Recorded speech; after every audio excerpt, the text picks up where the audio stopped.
Del Precision ខ្លាំងមាំហើយធន់សម្រាប់បងប្អូនដែលគាត់យកទៅកាត់តវីដេអូឬក៏យកទៅ design រូបភាពការងារធំសម្រាប់បងប្អូនឯងបងប្អូនអាចមើលប្រភេទនេះបាននេះគឺជា Del Precision គឺថាចំនួនខ្ពស់ខ្លាំងមែនទែន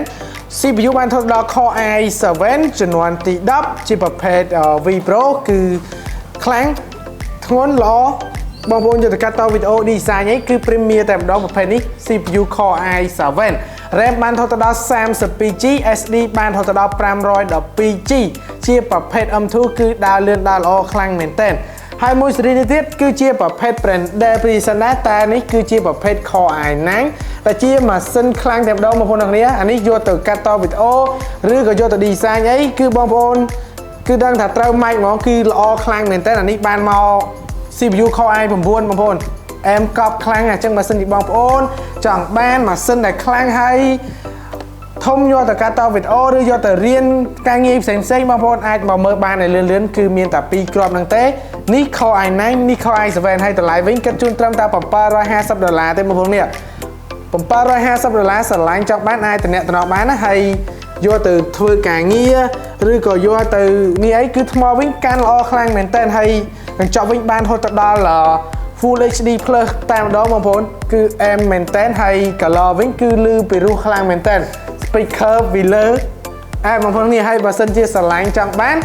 អាចមកតេស្តបាននៅហាង Costco ដែលទៅតែចូល stock ថ្មីទេហើយបើសិនជាបងប្អូនស្រឡាញ់ចង់បានជាប្រភេទ MacBook Pro chip M1 ឆ្នាំ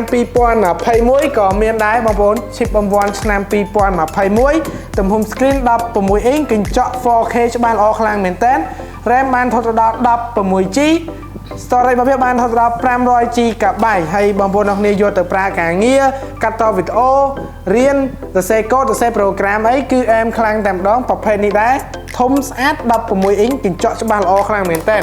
ហើយមួយស៊េរីទៀតគឺជាប្រភេទ MacBook Pro chip M1 ដូចគ្នាប៉ុន្តែនេះទំហំតូចត្រឹមតែ14 inchទេកញ្ចក់បានថតដល់ 4K ដូចគ្នាច្បាស់ល្អខ្លាំងមែនតើនេះបងប្អូនអាចមើល logo ពីក្រោយបានMacBook Pro chip M1 ឆ្នាំ2021 RAM បានថតដល់ 16GB SD បានថតដល់ 512GB ធំល្អខ្លាំងមែនតើហើយកាត់តវីដេអូ design ក៏បានដែរប្រភេទនេះតម្លៃគិតជូនធូរថ្លៃខ្លាំងមែនតើចឹងបើសិនជាស្រឡាញ់ចង់បានអាចមកតេស្តហាវ៉ាន់បានមានច្រើនមានគ្រប់ម៉ាកតែម្ដងមិនថាប្រភេទ brand Lenovo ឬក៏ HP Dell ម៉ូដអីក៏មានដែរបងប្អូនមានមួយសេតតែម្ដងហើយប្រភេទអាវ៉ាន់នេះដែរគឺធានាជូនល្អឲ្យតែម្ដងបងប្អូន